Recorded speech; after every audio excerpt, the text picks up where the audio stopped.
Hello students, welcome to my YouTube channel all about mathematics and science. मैं हूं राकेश और आज हम पढ़ेंगे एनसीईआरटी मैथ्स क्लास 10th का अध्याय 6 त्रिभुज ट्राइंगल्स का प्रश्नावली 6.3।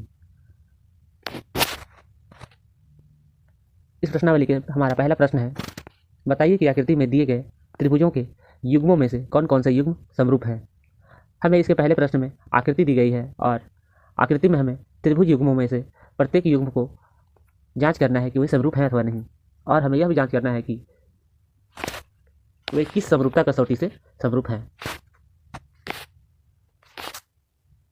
उस समरूपता कसौटी को लिखिए जिनका प्रयोग आपने उत्तर देने में किया है, अर्थात हमने समरूपता की पहचान के लिए जिस भी त्रिभुज की समरूपता कसौटी का प्रयोग किया है हमें उन्हें लिखना है तथा साथ ही समरूप त्रिभुजों को सांकेतिक रूप में भी व्यक्त करना है।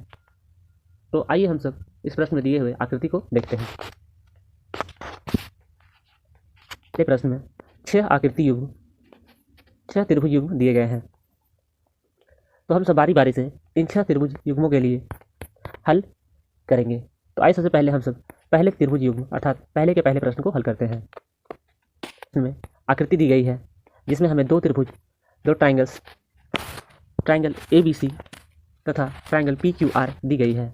ट्राइंगल ABC में angle A = 60 degree, angle B = 80 degree, angle C = 40 degree है, और ट्राइंगल PQR में angle P = 60 degree, angle Q = 80 degree, angle R = 40 degree.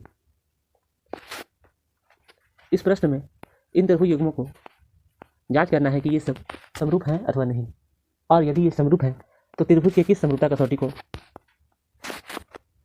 अनुसरण करते हैं। तो आइए हम सब पहले के पहले प्रश्न को हल करते हैं। के पहले प्रश्न में हमें त्रिभुज ABC तथा PQR से जो ज्ञात डेटा है हमें लिख लेने हैं। तो आइए हम सब पहले के पहले प्रश्न को हल करते हैं।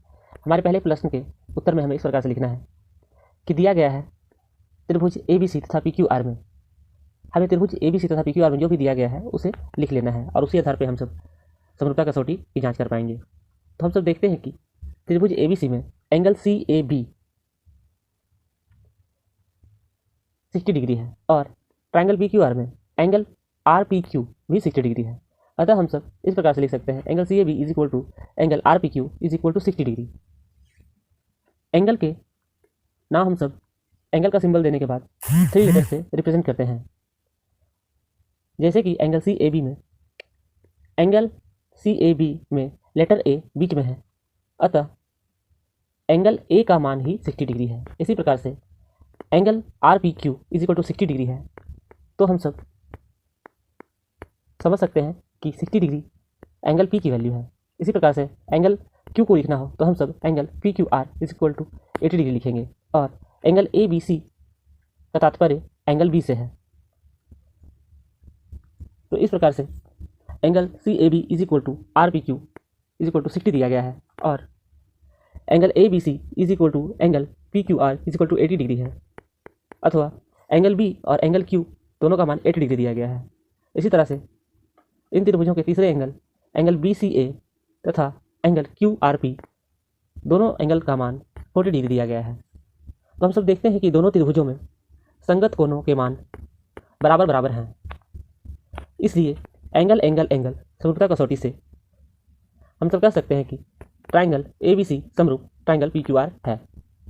तो इस प्रकार से हमने पहले के पहले प्रश्न को हल कर लिया है। अब हम सब पहले के दूसरे प्रश्न को हल करेंगे। दूसरे प्रश्न में हमें आकृति दी गई है जिसमें दो ट्राइंगल्स ABC तथा PQR दिया गया है। इसमें हमें A से B तक की वैल्यू 2 यूनिट दिया गया है, BC = 2.5 यूनिट दिया गया है तथा AC = 3 यूनिट दिया गया है। इसी प्रकार से ट्राइंगल PQR में PQ की वैल्यू 6 यूनिट है, QR की वैल्यू 4 यूनिट है और PR की वैल्यू 5 यूनिट है। जब भी हमें यूनिट अर्थात मात्रा ना दिया जाए तो हम सब उसे इकाई से रिप्रेजेंट करते हैं, जैसे कि A तथा B के बीच की दूरी 2 इकाई है या 2 यूनिट बोल सकते हैं। इसी प्रकार से A तथा C के बीच की दूरी 3 यूनिट या 3 इकाई है। लेकिन दूसरे प्रश्न को हल करते हैं। प्रश्न में दो त्रिभुज ABC तथा त्रिभुज PQR दिया गया है। तो हम सब देखते हैं ट्राइंगल ABC तथा ट्राइंगल PQR में हमें AB = 2 इकाई, BC = 2.5 इकाई या 2.5 यूनिट, AC इक्वल टू 3 इकाई या AC इक्वल टू 3 यूनिट है, और ट्राइंगल PQR में QR equal to 4 unit, RS equal to 5 unit और PQ इक्वल टू 6 यूनिट है। हम सब यूनिट या इकाई लिख सकते हैं। तो AB हमें 2 इकाई, BC इक्वल टू 2.5 इकाई, AC इक्वल टू 3 इकाई, QR का मान 4 इकाई, RS का मान 5 इकाई और PQ का मान 6 इकाई दिया गया है। तो हम सब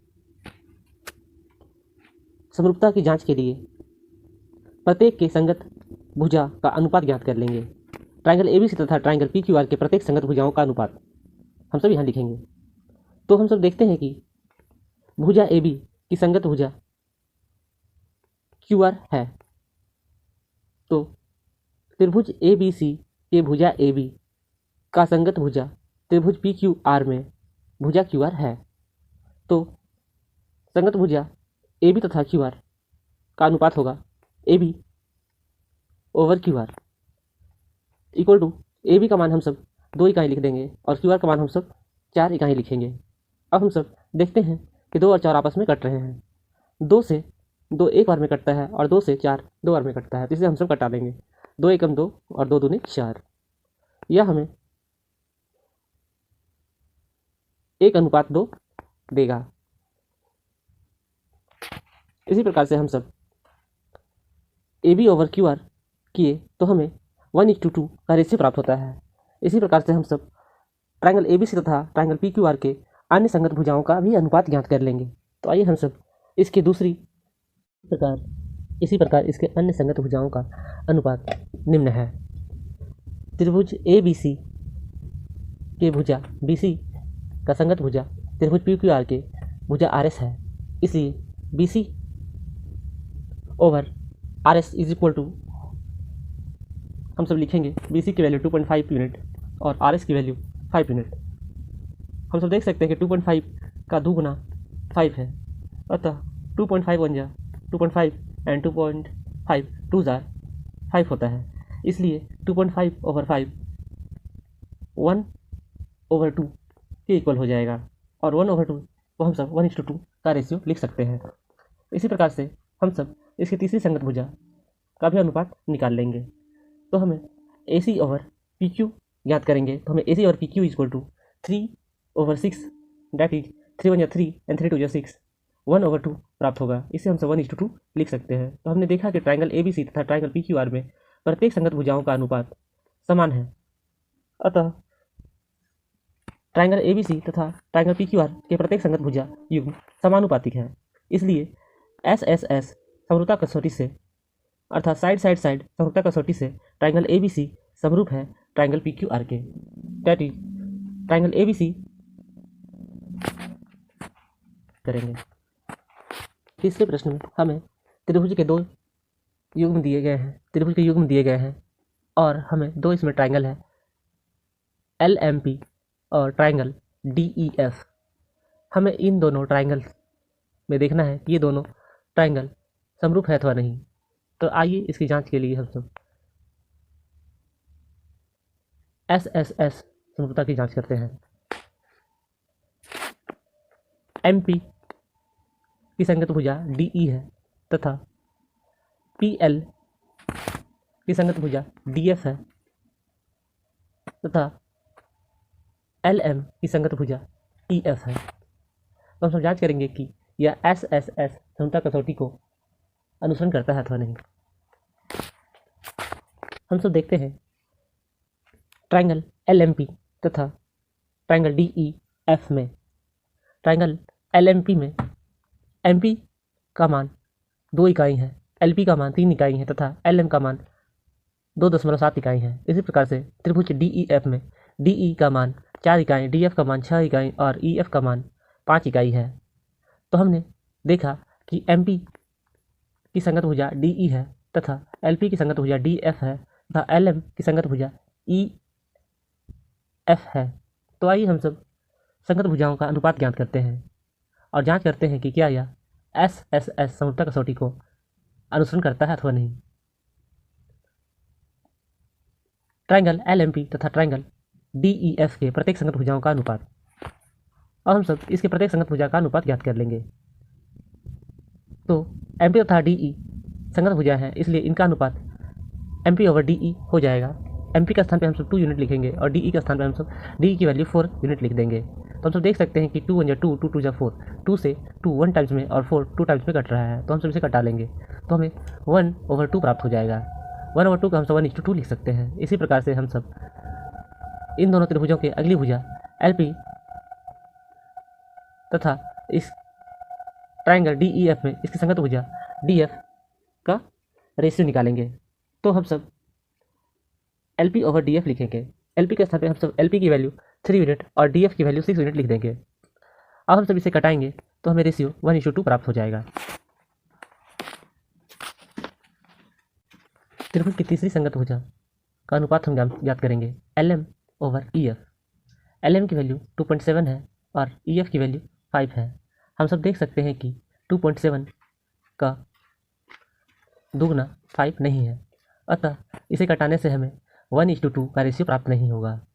अतः हमने देखा कि इसके पहले की दो अन्य संगत भुजा युग्म का अनुपात 1:2 था, परंतु इन दोनों त्रिभुजों के तीसरी संगत भुजा का अनुपात 1:2 नहीं है।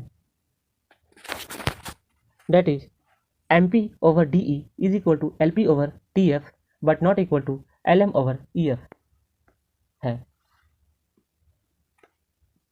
इसलिए ट्राइंगल LMP तथा ट्राइंगल DEF के प्रत्येक संगत भुजा युग्म समानुपातिक नहीं है, इसलिए ट्राइंगल LMP तथा ट्राइंगल DEF समरूप नहीं है। हमने उपरोक्त जांच में देखा कि LMP तथा DEF के प्रत्येक संगत भुजा का युग्म समानुपातिक नहीं है, इसलिए LMP तथा ट्राइंगल DEF समरूप नहीं होंगे। इस प्रकार से हमने पहले के तीसरे प्रश्न को हल कर लिया। हम सब पहले के चौथे प्रश्न को हल करेंगे। तो आइए हम सब पहले के चौथे प्रश्न के लिए आकृति देखते हैं। पहले के चौथे प्रश्न में हमें आकृति में दो त्रिभुज दिए गए हैं, LMN, ट्राइंगल LMN और ट्राइंगल PQR। तो हमें इन त्रिभुज युग्म में देखना है कि यह समरूप है अथवा नहीं। तो इसकी जांच के लिए हम सब SAS, इसकी जांच के लिए अनुरूप समरूपता कसौटी का जांच करेंगे। तो हम सब देखते हैं कि हमें इन त्रिभुज में दो साइड्स का मान दिया गया है और एक एंगल का मान दिया गया है। तो हम सब चाहें तो SAS ट्राइंगल LMN में तथा PQR में साइड एंगल साइड समरूपता कसौटी की जांच करेंगे, ताकि हम सब देख सके, जांच कर सके कि ट्राइंगल LMN तथा PQR समरूप है अथवा नहीं। हमें दिया गया है ट्राइंगल LMN तथा PQR में, ट्राइंगल LMN में एक एंगल LMN = 70 डिग्री है तथा ट्राइंगल PQR में एक एंगल PQR 70 डिग्री है। हमें दोनों ही ट्राइंगल्स में एक एक एंगल बराबर दिया गया है। अब हम सब इसके दो संगत भुजाओं का अनुपात ज्ञात कर लेंगे और देखेंगे कि यह समानुपातिक है अथवा नहीं। तो इसके लिए हम सब LMN के भुजा MN तथा PQR के भुजा PQ को लेंगे। हम सब इन भुजाओं का अनुपात ज्ञात करेंगे। तो MN/PQ ज्ञात करेंगे। MN की वैल्यू हम सब 2.5 लिखेंगे और PQ की वैल्यू 5 लिखेंगे। हम सब स्पष्ट रूप से देख सकते हैं कि 2.5 का दुगना 5 है, अतः हम सब 2.5 × 2.5 और 2.5 2 5 लिख देंगे। इस प्रकार से हमें 1/2 प्राप्त हो जाएगा, जिससे हम सब 1:2 लिख सकते हैं। अब हम सब इसकी इन दोनों त्रिभुजों की दूसरी संगत भुजा ML तथा QR का रेशियो ज्ञात करेंगे। ML की वैल्यू 5 लिख देंगे हम सब और QR की वैल्यू 10 लिख देंगे, और जब इसे हम सब घटाएंगे तो हमें 1/2 प्राप्त होगा और इसे रेशियो में 1:2 के रूप में व्यक्त कर सकते हैं। तो हमने देखा कि ट्राइंगल LMN तथा ट्राइंगल PQR में एक एक कोण बराबर है तथा इसकी दो संगत भुजाएं समानुपातिक है। अतः LMN तथा PQR में दो संगत भुजा युग्म समानुपातिक है तथा एक कोण बराबर है, इसलिए SAS साइड एंगल साइड समरूपता कसौटी से triangle LMN similar to triangle PQR है। अतः ट्राइंगल LMN और ट्राइंगल PQR समांतर है। अब हम सब पहले के पांचवें प्रश्न को हल करेंगे। पांच में हमें आकृति दी गई है, इसमें दो ट्राइंगल्स हैं ABC और ट्राइंगल DEF। इसमें angle A is equal to 80 degree है और ट्राइंगल डी ई एफ में angle F is equal to 80 degree है। हमने देखा कि दोनों ही ट्राइंगल्स में एक कोण समान है। अब हम सब समरूपता कसौटी की जांच के लिए हम देखेंगे कि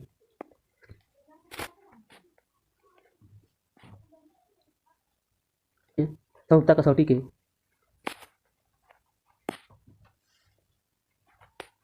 नियमों को अनुसरण करती है अथवा नहीं। तो हम देखते हैं कि हमें एक एंगल समान मिल गया है और हमें इसके दो साइड की वैल्यू दी गई है। तो हम सब समरूपता की जांच करने के लिए SAS समरूपता की जांच करेंगे। पर ध्यान देने वाली बात यह है कि एंगल ए दो भुजाओं से मिलकर बनी है, AB भुजा और AC भुजा। इसी प्रकार से एंगल F दो भुजा EF तथा DF से मिलकर बनी है।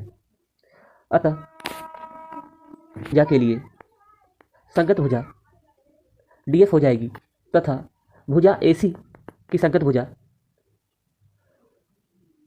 EF होगी।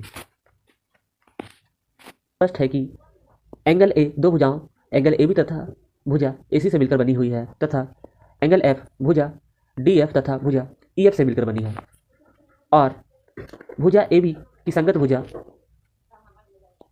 DF ले सकते हैं हम सब, और भुजा AC की संगत भुजा EF है, ना कि AC भुजा का हम सब संगत भुजा कोई और ले लें या फिर भुजा BC का संगत भुजा हम सब EF लें।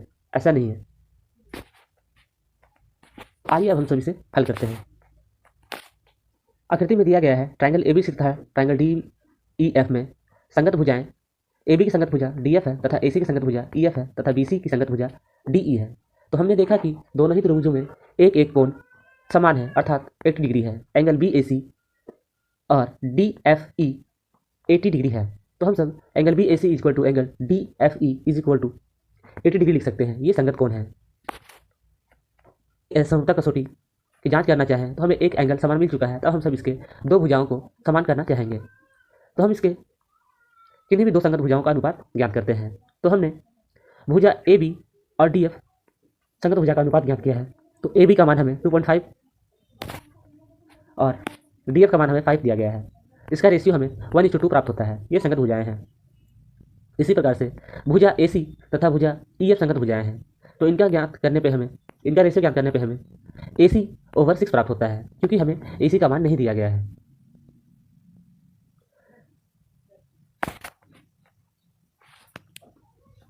प्रश्न में पर्याप्त आंकड़े नहीं दिए गए हैं जिससे हम कह सकें कि इनका भी रेशियो 1:2 के इक्वल हो। अतः यह प्रश्न में ट्राइंगल्स ABC और ट्राइंगल DEF SAS समरूपता कसौटी का अनुसरण नहीं करता है, इसलिए ट्राइंगल ABC तथा ट्राइंगल DEF समरूप नहीं है। हमारा पहला का छठा प्रश्न है। इसमें दो ट्राइंगल्स दिए गए हैं DEF और PQR।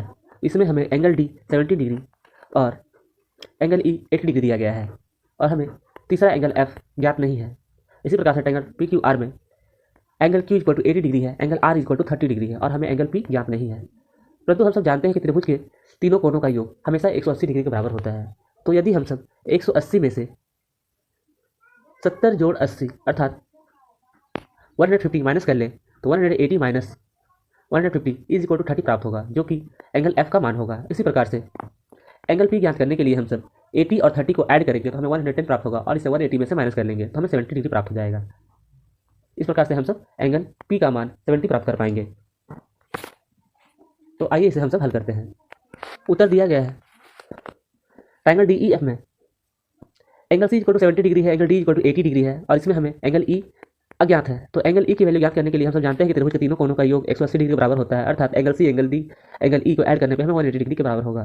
तो हम सब एंगल C का मान 70 डिग्री एंगल D का मान 80 डिग्री रख देंगे और एंगल E को यूं ही रहने देंगे और राइट हैंड साइड में 180 डिग्री उतार देंगे।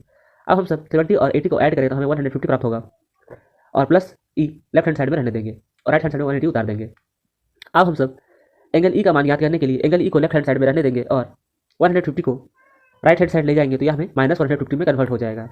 अब हम सब E की वैल्यू 180 माइनस 150 ज्ञात कर सकते हैं, तो हमें एंगल E की वैल्यू 30 डिग्री प्राप्त हो जाएगी। इसी प्रकार से ट्राइंगल PQR में एंगल क्यू की वैल्यू 80 डिग्री, एंगल आर की वैल्यू 30 डिग्री दी गई है और हमें एंगल पी की वैल्यू नहीं पता है। तो हम सब जानते हैं कि त्रिभुज के तीनों कोनों का योग 180 डिग्री के बराबर होता है, इसलिए angle P, angle Q, angle R को ऐड करने से 180 डिग्री प्राप्त होगा। इसमें हम सब ज्ञात एंगल क्यू का मान 80 डिग्री, एंगल आर का मान 30 डिग्री रख देंगे और अब हम सब 80 और 30 को जब ऐड करें तो हमें 110 प्राप्त होगा। जब हम सब एंगल पी की वैल्यू फाइंड करना चाहें तो हमें 180 में से 110 को माइनस करना होगा, तो हमें एंगल पी की वैल्यू 70 डिग्री प्राप्त हो जाएगी। इस प्रकार से हमने दोनों ही त्रिभुजों में तीनों कोनों के मानों को ज्ञात कर लिया है। अब हम सब आसानी से देखिए ट्राइंगल डी ई एफ तथा ट्राइंगल पी क्यू आर में angle C equal to angle P equal to 70 degree है तथा angle D equal to angle Q equal to 80 degree है तथा angle E equal to angle R equal to 30 degree है। अतः हमने देखा कि दोनों ही त्रिभुज में हमें तीन तीन कॉमन युग्म तीन कोण बराबर पाए गए हैं। अतः हम सब बोल सकते हैं कि एंगल एंगल एंगल समरूपता कसौटी से त्रिभुज डी ई एफ तथा त्रिभुज पी क्यू आर समरूप है। Triangle D E F similar to triangle P Q R. यहाँ तक हमने पहले प्रश्न के सभी प्रश्नों को अर्थात 6 तक के प्रश्नों को हल कर लिया है। इस वीडियो के लिए हमें सब्सक्राइब करें। Thanks for watching. Thank you.